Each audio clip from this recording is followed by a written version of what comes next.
Hello and welcome back to Take a Sip podcast. I'm Leche. And I'm Tito. Let's start off, Tito. What are you drinking, dude? Well, because it's been a rough day for me, as you know. Yeah, it's been pretty rough, honestly. And I still have quite the next few hours in packing for my cousin's, because I'm going to be heading to my cousin's wedding over the weekend, and then just dealing with other house stuff. I have a much deserved beer, Modelo to be exact. What about you? What do you? I'm drinking myself. Yeah, I'm drinking a nice macchiato, caramel macchiato from Starbucks. Nice. So just chilling with that, honestly. There's been pretty good, pretty good news lately on gamer front. Some interesting stuff that we could talk about for sure. Let's start off with that EA announcing that they'll be doing their own live scheduled announcement broadcast, which is kind of interesting, which we thought they already did, right? Like with the summer festival and E3 passing by, you would have thought they were done already presenting everything they had. And they kind of, threw this out of the loop to people. So it's kind of interesting. And they have 5 separate broadcasts they're going to try to do through all of July and some of August. Yeah. But yeah, like you said, I think they were just doing more like the quick minor stuff that everybody wanted to know about from EA. And I think they were just holding back the much bigger announcements, shabam type of stuff that they wanted to announce on their own time, on their own accord. So it is called EA Play Live, and the first kickoff, the opening ceremonies, is on July 8th at 10 a.m. Pacific Standard Time, which that would be 1 p.m. Eastern Standard Time. Yep. And that goes all the way through, I think, each week until the last one on July 22nd, by the looks of it. And they're tying all of those 4 into one big one, pretty much, and they're ending it on July 22nd at 10 a.m. Pacific Time and 1 p.m. Eastern Time, for sure. Yeah. So for all 5 of these streams, I believe they're all at the same time. The only really different one is the one on July 19th, which is at 4 p.m. Pacific and 7 p.m. Eastern. But I think that one's mostly because they are focusing more on the sports, like EA sports types, and their Madden NFL 22 for their panels and their series that they want to put out. So, I mean, I'll try to tune in. It does sound very interesting. And the fact that they're doing it, because normally a lot of these events are 3-4 days straight. Yeah.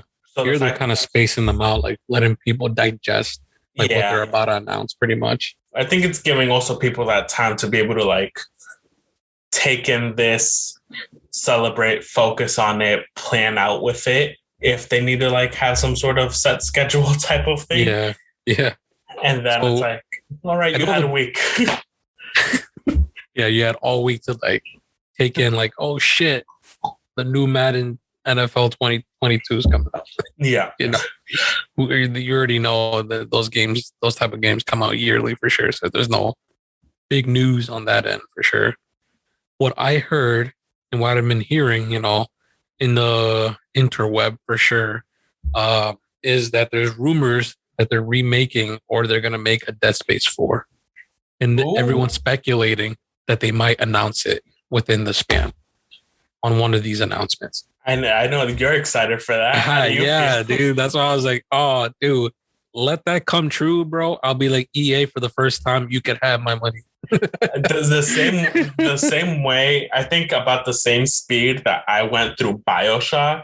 That was your same speed for all of like the Dead Space. Oh, dude. Hell yeah, dude. I mean, don't get me wrong. Dead Space 3 was a hit or miss for most people. It was okay in my opinion, but 2 definitely Dead Space 2 definitely has a special place in my top 10 What? horror games. That was not English. Sorry.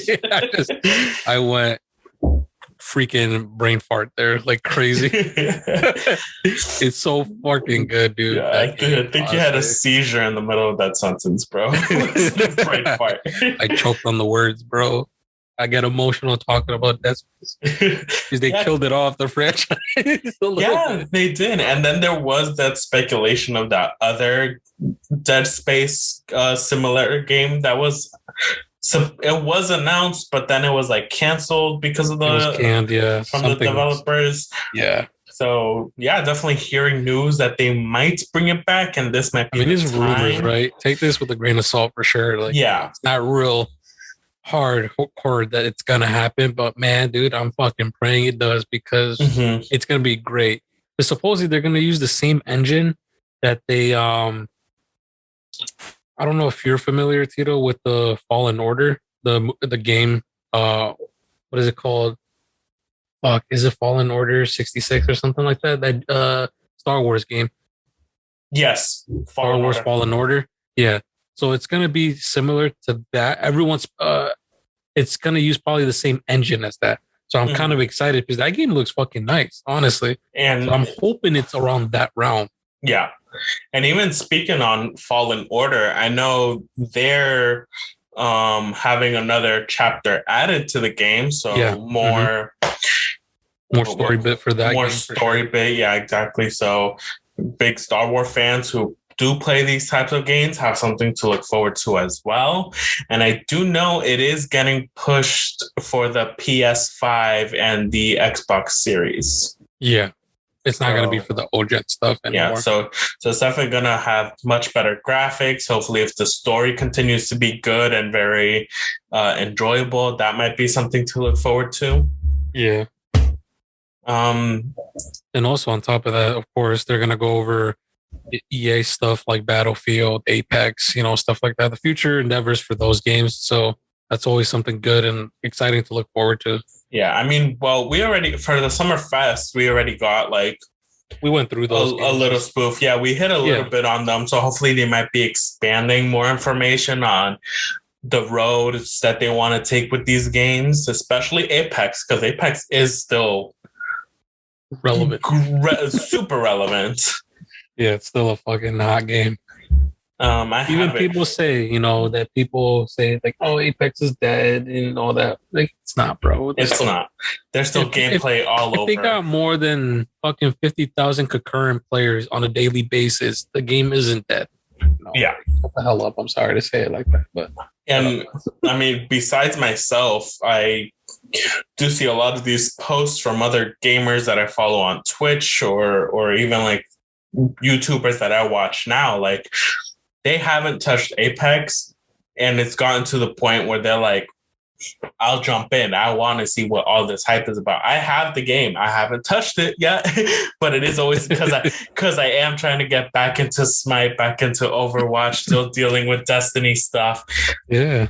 I've been seeing you play a lot more Smite, dude. Yes. Drifting apart from that, I've been seeing you play a lot of Smite, dude. Yeah, it's been catching your attention a lot more, huh? Since you've been playing with some other clanmates a little bit more now as well. Some of them, and then like I said, I am part of other like Facebook groups for gamers and stuff. So I've made some friends through there, or just people I play with, but don't fully hit that note that I'm okay with yet. Hopefully, on a more serious note, talking about like that, it's like I love how I'm more social online than I am in real life. Oh, 100%. 100%. Especially you.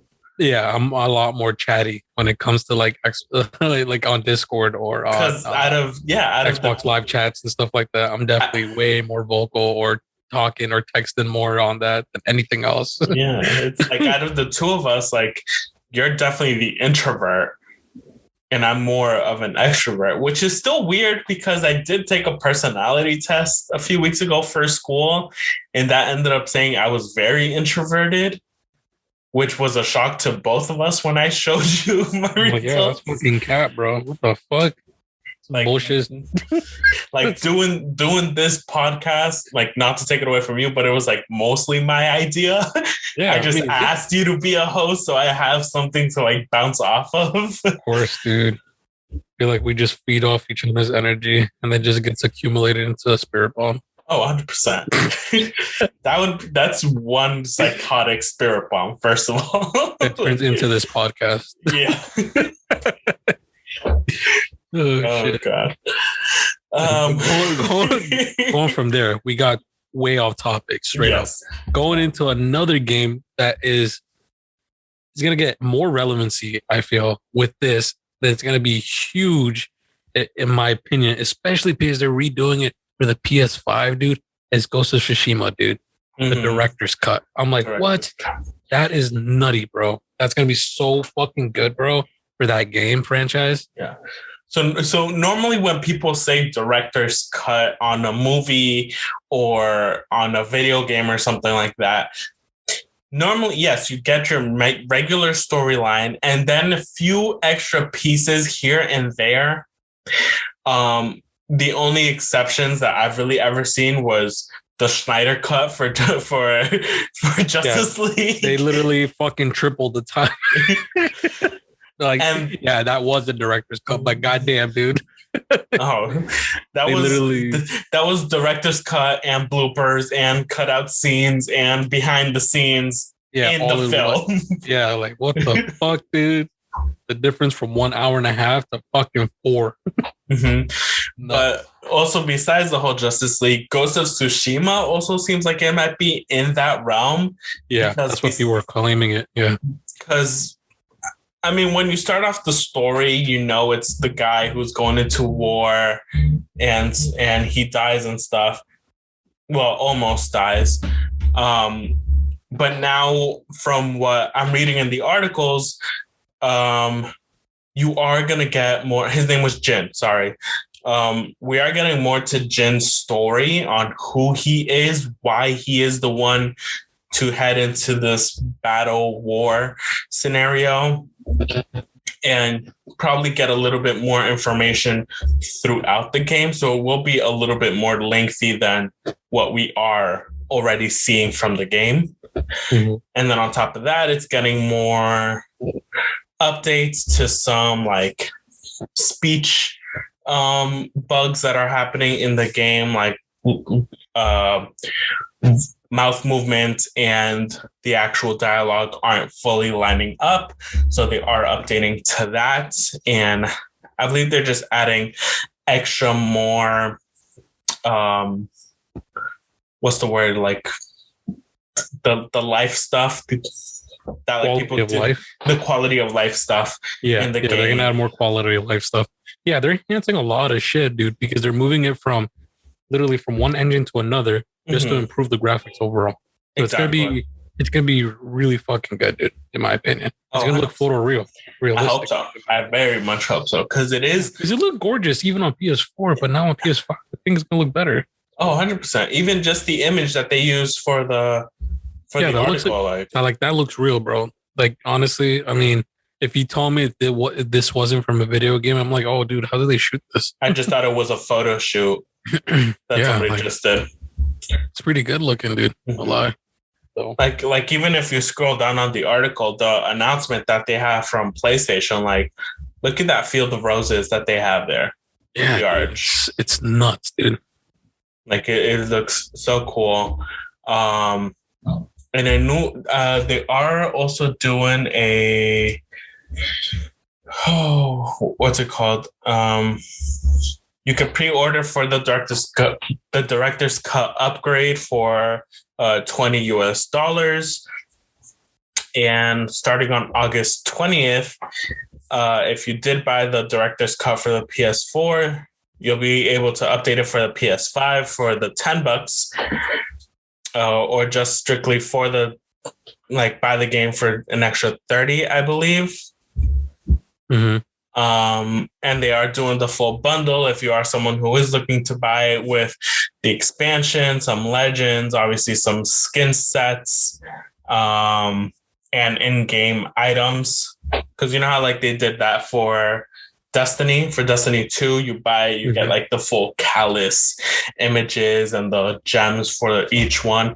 So they are doing that for Ghost of Tsushima as well. So you could probably look into that on its website or PlayStation, since it is a PlayStation exclusive.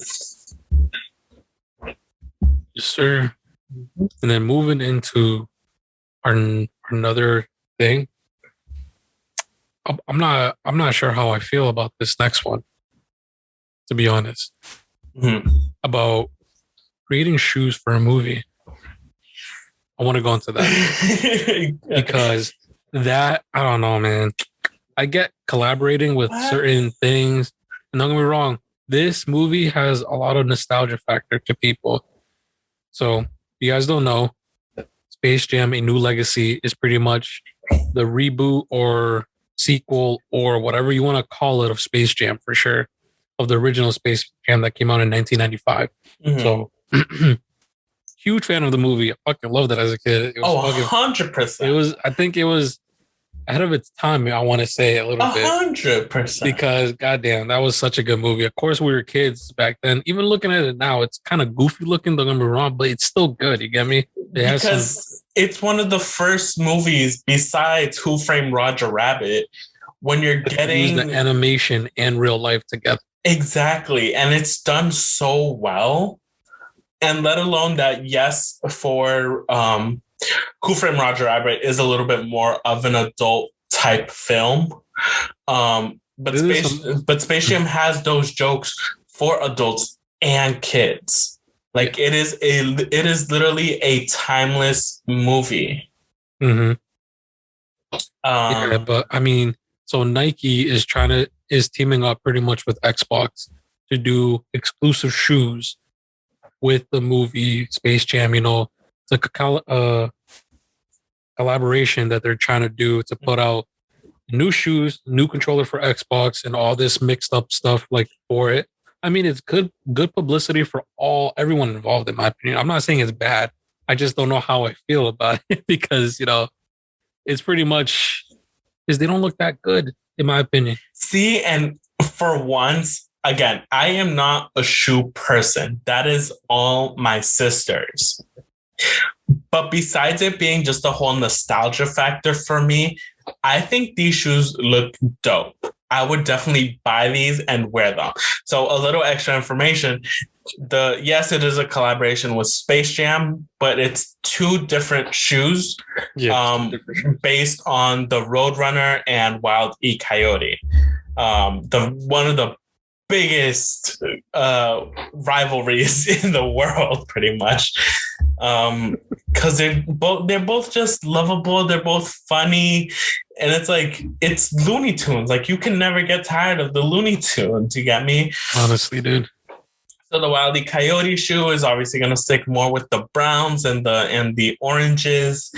And the Roadrunner with the blue and the yellow. With the blue, the yellow. The Roadrunner ones actually look okay, but the Wile E. Coyote ones, I'm not sure how I feel about those. Those are the ones that they catch me off guard, and you might have the opposite effect. But I think the blue ones definitely catch my attention a little bit more. But yeah. And like, I don't know, man. And I don't know if you like have the image in front of you. Like, if you look at the Roadrunner one on the bottom, it's like the plastic rubber soles that a lot of these shoes have now. It is like a pink, but it says beep. Like when it goes, I see the beep. When it goes beep beep and runs away. And then on the Wile E. Coyote one, it has the same thing. With the exact same pink, so that's how you know they're supposed to be. What I do like about the Wile E. Coyote one, though, is the swoosh has the Acme on it. Yeah, that's pretty dope because, I mean, everyone knows Acme is pretty much the company, quote unquote, that provide all the technology, all the stuff, literally anything and everything they use in that. Mostly known as the explosives in that verse. Well, not just explosives. They do everything, literally, like from the TNT to the cars to everything. They're literally the one company, I guess, that they order from and everything to get like their explosives, their poison, or whatever it may be for the show, which is kind of funny. Did you notice that wrapped around the swoosh is the string that you're supposed to light up for like the light TNT? up. Yeah. And the swoosh for the Roadrunner one is like the cloud that he leaves behind when he super runs away. The shoes, yeah. I'm not a big shoe fan for sure, but the controller does look nice though. I'm not gonna lie. So I can't front with that. The controller looks nice. Yeah, besides the shoes, it is also a controller exclusive skin that they are coming with. It's very simple, but also very bright, and it does also incorporate the elements of the shoes into the controller. Half of it being the lighter beige brown, and then the other being the light blue feathers from the Roadrunner, with the smoke that's normally either from the explosions or the Roadrunner running away. The D-pad is funny because since it's round, it is orange with the Acme written on it. And then from the top of it is painted on the string that is supposed to be lighted up. So it's supposed to be a dynamite pretty much. Yeah. Or a bomb getting tossed. And to complement the orange on the other side, it does have the basketball because it is from Space Jam. So they have to somehow include a basketball in there.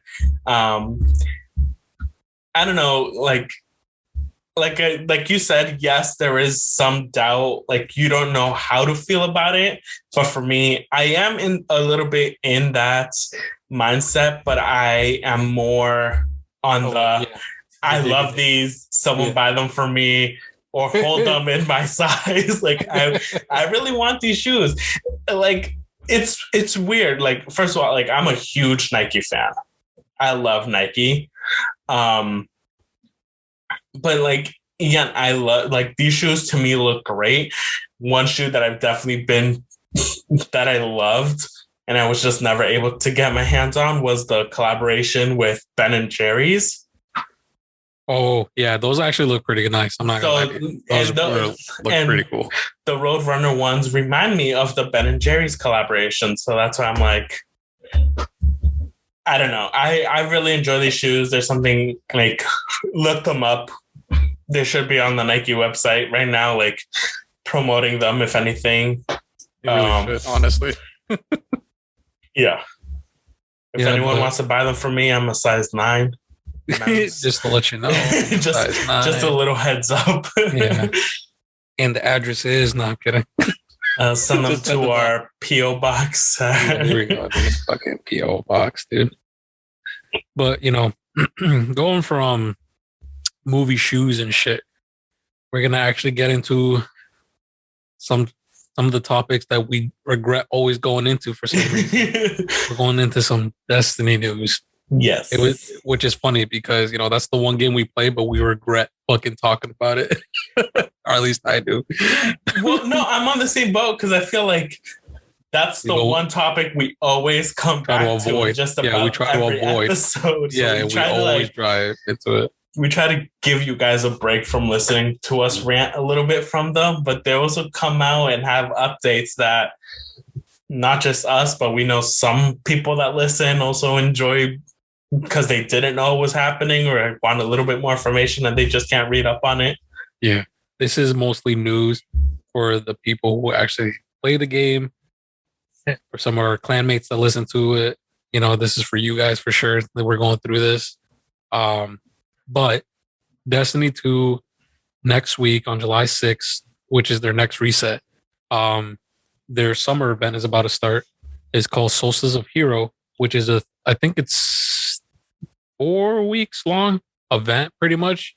Normally, that celebrates you as a guardian, you as the player, supposedly the entire way.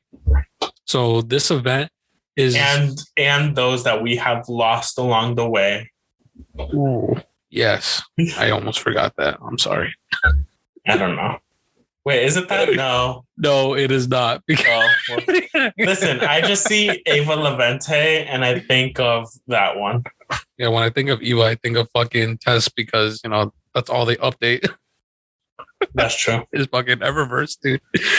Nah, but all jokes aside and money monetization jokes aside, this event usually is it's pretty cool because they implement some cool mechanics per se for like for you to do in regular basis. They call them elemental charges. So each day there's going to be a certain element that is going to be empowered, which means you regen your powers, your grenades, your abilities way faster when you're using that specific burn. You want to say there's the arc, solar, void, and then they're including stasis this time around. So that's going to be interesting. And they introduced a new mechanic called Prism Day, which rotates for each activity that you go into. So you don't know what you're going to go into pretty much each activity you go into, because it's going to switch it on you, which is fairly interesting. And they also include a new or reprised game mode called Hidden the, what is it called? The EAZ. Yeah, it's called the EAZ, the European Aerial Zone, pretty much. Which all you're doing there is just killing bosses and trying to kill waves after waves of enemies and try to find loot chests pretty much throughout that little small map. I say small, but it's fairly big, and it's kind of hard to find those chests. But the one thing that people most look forward to when it comes to this event is the armor, because the armor is probably the one thing that people always talk about when it comes to the Solstice of Hero. It's the one armor that literally makes you glow as a Titan. As a Guardian, excuse me. So that armor always looks fucking awesome, in my opinion, every single year. Well, another cool mechanic that they add to specifically this event is that when you do start, you do get a full armor set. Oh, yeah. And you have to level the armor set by doing the events that Leche mentioned earlier. So by doing that, obviously your armor gets better. You get you go from just being normal armor, common armor, to being the full epic armor that it's supposed to be. And then you get the actual items or materials needed to make your armor glow. Right. And a cool new thing that they're doing with this armor set, first of all, the armor set looks cool in general. It's literally just plain black and white for all three classes. And then the glow is on the edges of all of this. Is like the details and the edges of the armor. And the cooler thing on top of that is your glow changes with what subclass you have equipped. So if you're running solar, you're going to glow orange. If you're running void, you're going to glow purple. And if you're running arc, you're going to glow blue. If they're going to include now stasis, they differentiate like the shade pretty much of the blues, because stasis is defined by dark blue. So they defined it as a darker blue, and they made the arc lighter blue this season. This time around. Yeah, but it's still hard to tell because like even the purple is still in that range. The purple is more of like a lavender. Weird. Yeah. It looks more lavendery. Yeah. So hopefully in the game it looks what it's supposed to be. Yeah. And also on top of that, they're adding a gun this time around, which is new. Because I don't think they added any weapons before to this summer event, so they added the shotgun. The shotgun is going to be pretty cool, and it's going to be included into the Solstice packages to unlock pretty much. I mean, everyone is speculating that it's the same archetype as Fellwinter's, the notorious fucking gun. But we'll see if it's an aggressive. Everyone's hoping it's not a rapid fire one that takes 2 shots to kill one person, because then it's gonna be ass. Straight up fucking dog shit. It's annoying. Shotguns are annoying right now, especially playing PvP. Yeah. So hopefully it's not of the same archetype, but at the same time, I think they are like we mentioned before, nerfing certain weapons. So I believe shotguns was also in that realm, if you didn't say it before. I did. And I think this particular is not going to be an aggressive shotgun. I think it might be in the it's not gonna be what is it called, a 150 shotgun. It's gonna be a 140. It's gonna shoot slightly. No, sorry, it's not gonna be a 140. It's gonna be a 150. The slower shot ones, but higher hit. I think it's lower really hit. not wrong because of the nerfs, like you said, are coming. Because they're nerfing the specific archetype that Felwinter's is, which is an aggressive type. So those are the ones that you could actually rush and get the one-shot kill and stuff like that from the body, not from the head. Slug shotguns are the little more skillful shotguns. Yeah. That actually require a headshot to get a kill, unless you want to do 2 body shots to kill them. Yeah. Also, along with these types of events, we do get more like ways to change our appearance or be more noticeable in the world. So the main one is obviously the ship being when you are in orbit, or the waiting screen, the waiting room for your partners, or for you to start up an event. The ship actually looks, yeah. Well, the ship. Yeah. The ship looks cool. Looks cool. Yeah, I like the ship.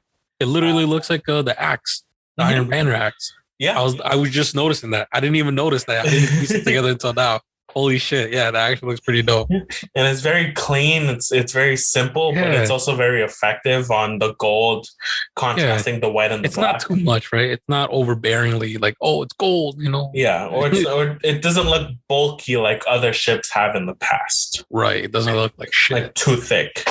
Yeah. Another customizable item is your Sparrow. Your Sparrow is pretty much your motorcycle, if you want to say, your vehicle that you use on these planets to get around at a much faster movement speed, which also looks pretty dope, pretty clean. Yeah, it looks simple. It looks nice. It looks like it comes from the Dreaming City. I was just gonna say no. It looks like a Dreaming City. It looks more like it comes from the Callus Leviathan type of raid. Really? Yeah. Because if you could zoom into the seat is very purple-like. Right, like it has that Callus purple shit. Yeah, with the gold and the white and the black. Yeah, I get that. And then finally, let's talk about the ghost shells. Everyone's favorite, the ghost shells. I hate them, but at the same time, they're fantastic. You know, these have been much better ghost shells that we've seen. Besides, like the Halloween ones. The Halloween ones are pretty fun to look at. Too. Nothing's gonna beat the ghost, dude. Nothing, in my opinion. Nothing's gonna beat that. Like that's probably the best shit I see, dude, ever. So the ghost is your little buddy that is also like what revives you, pretty much what is your life force in this world. And it's also your flashlight. It's your partner in crime, doesn't leave your side, carries so much information apparently from like all these worlds over the years, from what's happened from when you woken up to where you are now. The main obviously one is obviously the same pattern that carries on from the ship and the Sparrow. Is the same one. That one looks really nice. It actually looks like has almost like a headpiece, like a nice elegant crown headpiece type of thing. Yeah. The next one, not so fun, but still looks kind of nice. It's very Hawaiian. It reminds me almost of Lilo and Stitch. It reminds me of the one-eyed alien from the Lilo and Stitch. Yeah, I mean, let's be real. This looks like a typical beach, like, oh, I'm having fun at the beach type of girl. Look, with like a sunglasses and shit, with the hat, with the flower. This is the funniest thing ever, dude. And then the next two, they both look really funny and really cool. One for each, because like the clam ghost. Yeah. So it's literally the ghost, which is just one white ball, and it's supposed to be inside of a clam representing the pearl. The pearl, yeah. And then it has the googly eyes on top. The googly eyes. Dude, it's oh fuck. It's just funny looking. It's all goofy shit, dude. If the eyes actually like jiggle and move around, it's gonna be the winner. It's gonna be the winner. I'll change my vote for the clam. But as of right now, I'm going with the shark. The shark looks like a very inflatable like. Yeah, it literally looks like those fucking tube inflatable sharks and shit. It looks awesome though. And the ghost is inside of the shark head, so it looks like it is getting eaten and chopped up by the inflatable shark. They look great, dude. I'm not gonna lie, they look awesome. Yeah. You know? I just hope. I mean, the most likely, since there's 4, there might be available for Bright Dust, which is like the in-game currency to like buy some of these cosmetic stuff instead of you wasting money to buy them. But I just hope they're not only for silver, because damn, that would be a missed opportunity for sure. I mean, people are still gonna buy them. I'm wrong.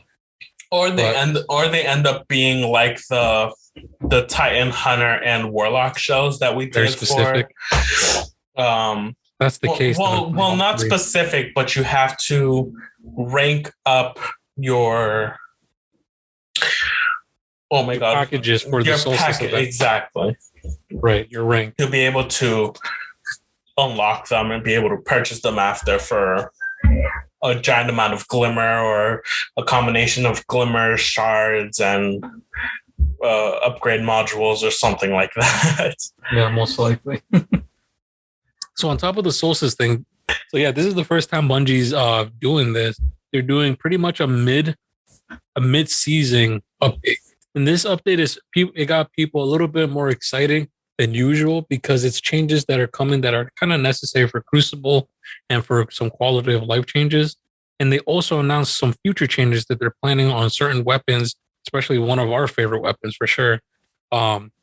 But starting off with the first change that people are very excited about is the nerf to shotguns that we talked about, of course.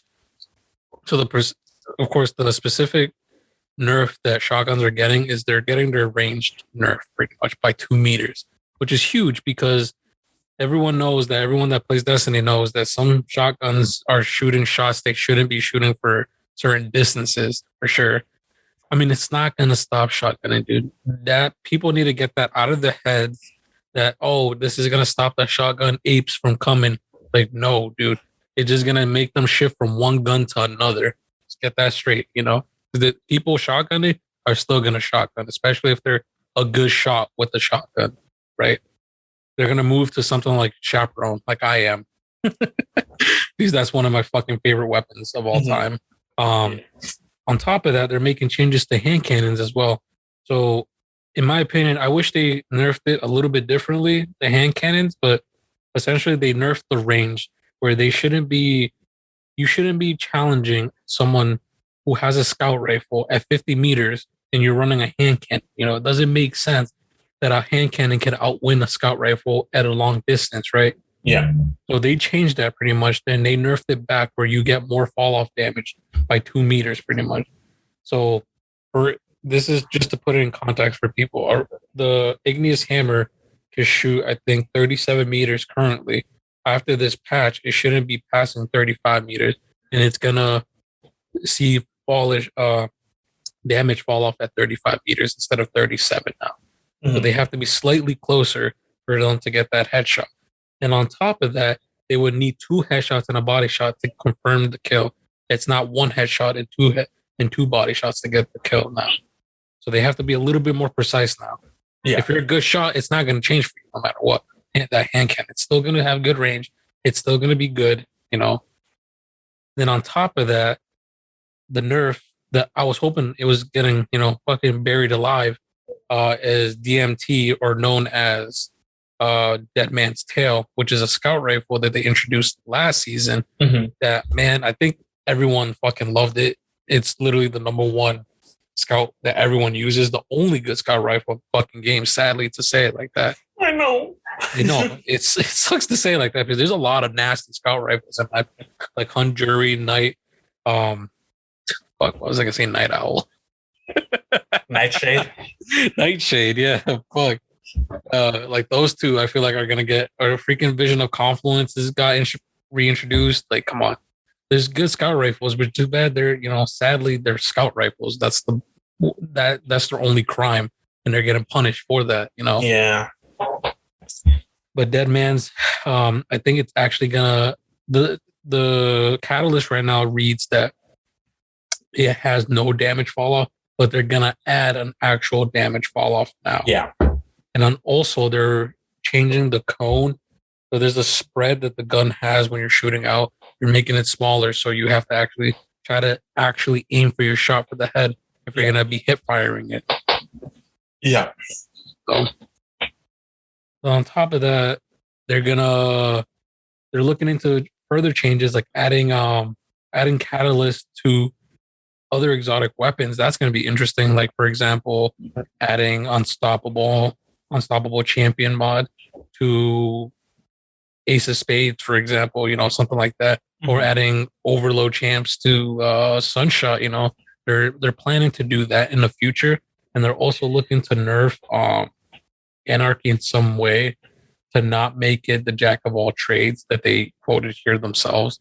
Yeah, because right now Anarchy is probably the number one grenade launcher people use for DPS, for boss DPS, for anything when it comes to PvE stuff, endgame PvE stuff for like GMs, raids, dungeons. It's literally the number one gun to use. Yeah. Just how strong it is. Yeah. And I kind of agree. It is too strong, though. No, it is, because I could even run the presage mission completely alone with an auto, depending on my secondary, whether it be a fusion, a shotgun, or another submachine gun or something. And then Anarchy as my final, because it literally just helps melt the boss at the end of it. Just think about it like this. You shoot two Anarchy shots. Made her pronunciate and slow down. Yes. That coffee got you the jitters, didn't it? No, honestly, it's actually putting me to sleep. But yeah, just shoot 2 Anarchy shots at the freaking boss, for example, on Presage, and then you literally could just go up top and just watch his health melt away slowly, just tick away. And it makes it even easier this season because of that breaching clear mod that they introduced, which is ridiculously strong. You know, like it's kind of freaking borderline like overpowered. But yeah, it's sad seeing some of those changes like that, but others are good. Hopefully, like I want a balanced game, right? I want to not use the same shit over and over when it comes to Crucible or doing raids, GMs, and stuff like that. I want a variety of guns, you know? And it's not even just doing that. It's not even just making the variety. It's also the fact that with crossplay coming within 2 seasons, they want to next season already. Wow, straight up. Yeah. They definitely want to level the playing field, make it even and fun for everybody. Yes, it's not going to make everybody happy, but we obviously know Bungie is all right not making everybody happy in the community. It's as long as the game is working and things are getting done, that's what they're okay with.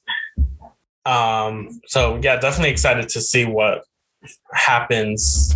I mean, with Bungie for the next few weeks coming up. Yeah, man. Hopefully, if they play their cards right, they could end off this season pretty well. Right now, I'm not gonna lie, it's kind of dry. But hopefully this event, the Solstice event, literally helps them up, and this changes to these guns actually makes a significant difference that the PvP community is a little bit happier. And if they play their cards right, like I said, crossplay next season isn't going to be that bad as people think it's going to be for Crucible. Yeah. It's going to be actually bearable. Yeah. So if you're still listening, besides after our little Destiny rants, we actually have 2 quick little updates right after. They're a little bit older.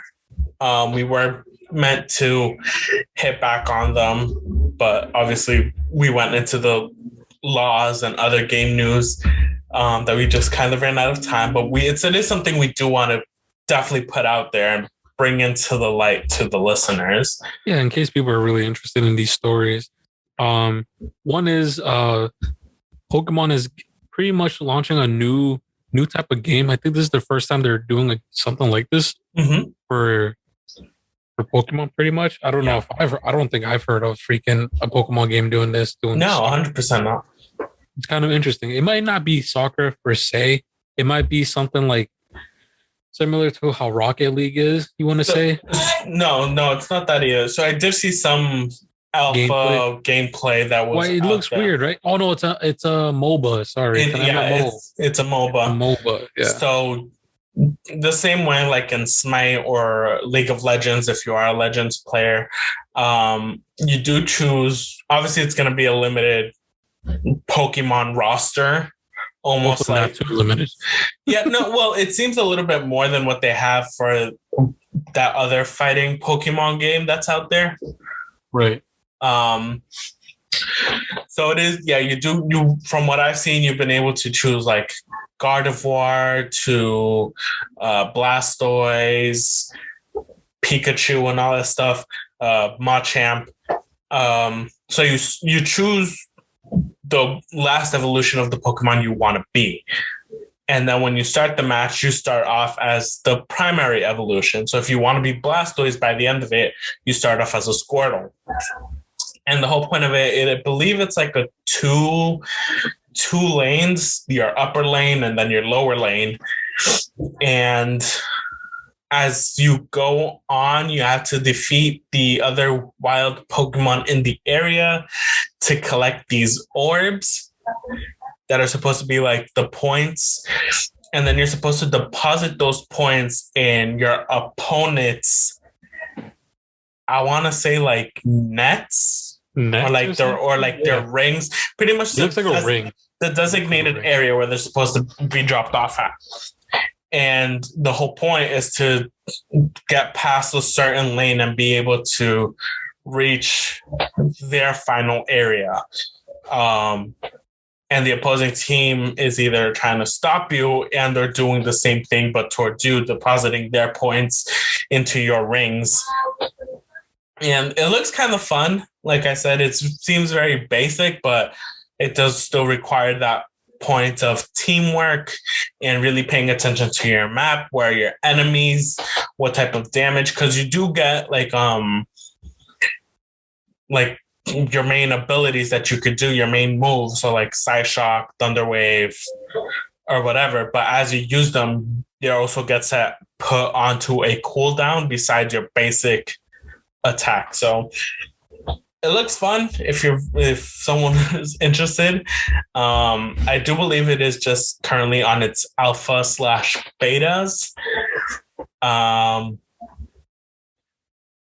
Yeah, it is. Yeah. And then another game. I mean, you seem more excited for that one. I'm a little bit more excited for this. So everyone, come on, sleeping on a rock. Everyone knows what Demon Slayer is for sure. If you guys don't know, the uninitiated. So it is an anime that a lot of us have fairly watched, and it's really good. It's literally, the premise is literally a guy kind of trying to get his sister back from being a demon and trying to save her life, pretty much, and protecting her, while he's trying to look for the killer who did this to his sister. And literally murdered his entire family. And of course, that's the typical anime style, right? But they created pretty much a whole game of the first season, which in premise, I'm like, that's pretty dope. And looking at the game style and like the actual animation for the game itself, it actually looks really fucking good, dude. I'm definitely, it looks interesting for sure. Like, it's something I definitely probably want to try myself, because it really does look like, I think I like the art style more than anything else in that game. No, 100%. The art style does seem cool. And even if you do watch the trailer and some gameplay that the developers have put out there, even the fighting that was in the show, you're doing that too. And obviously they're going to make it difficult for the perceptive player. That way, not everybody's just running through these fights. But the way they just even show how the enemy demons are using their abilities compared to how you should be using your abilities, it seems awesome. Like, super cool. Yeah, dude. If you do play it, if you do go into it, I definitely recommend you streaming it, dude. Oh, yeah. If I get this game, for sure, I will be streaming it, at Techno Freak 95. All of the follow the Twitch and also follow One Alpha Penguin. Yeah, that's true. Quick plugins before we end off. Move on. And I do have one more game. So if you are listening to this, I don't know if it is still open or what, but over the weekend, being the 3rd and the 4th of July, you could sign up right now for the closed alpha for the game called Vampire the Masquerade Blood Hunt. Oh, yeah. We talked about it a little bit because we didn't really know much about what it was. We just saw it during the Summer Game Fest. Mm-hmm. But now there is a little bit more information about it. So it is a battle royale game. Obviously. I'm interested already. But oh my god, give me a second. So we did see it over Summer Game Fest and stuff. So we do have more information on it now. So like I said, it is a battle royale type of game. The real difference to this one compared to other ones is you're all vampires. So you will have abilities that you can use, whether it's speed, armor, crashing down and making an area of explosion to daze or throw or separate your enemies and stuff. And then on top of that, you still have your main weapons that you could use, being like an AK, some sort of shotgun. Yes, it's a little bit like just about every other battle royale game that we've seen. It is just now taken in the aspects of vampires.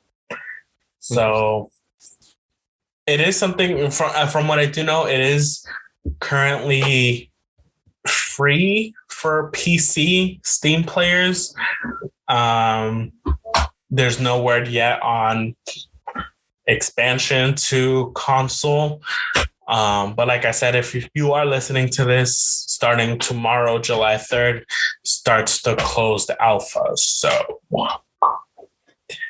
that is it for me. Do you have anything else? I do not. I'm all good. Cool. Then where can people find you? People could always continue finding me at Leche Minuesa on Instagram, or you guys could follow my Twitch stream at Techno Freak 95. Where can people find you, dude? And you guys could all find me on Instagram and Twitter at One Alpha Penguin.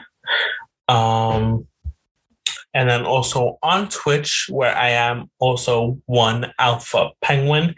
You guys can follow the podcast at Instagram and Twitter at takeasip_pod. And even follow us or subscribe to our YouTube channel at youtube.com/takeasip. As always, the logos for the socials is the same for everything.